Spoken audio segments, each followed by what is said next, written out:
انا للہ و انا الیہ راجعون۔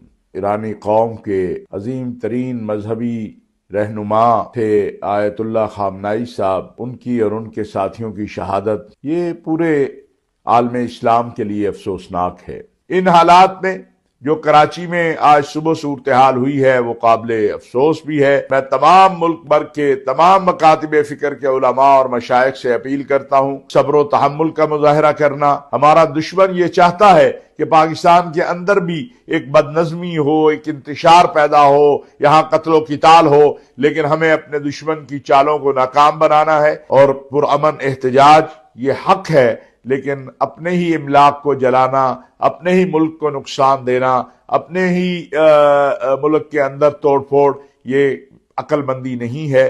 ہمیں باوقار انداز میں، اس انداز میں جو ہمیں ہمارے اکابرین نے دیا ہے، جو صبر و تحمل کا درس ہمیں ہمارے بڑوں نے دیا ہے، اس پہ عمل کرنا ہے۔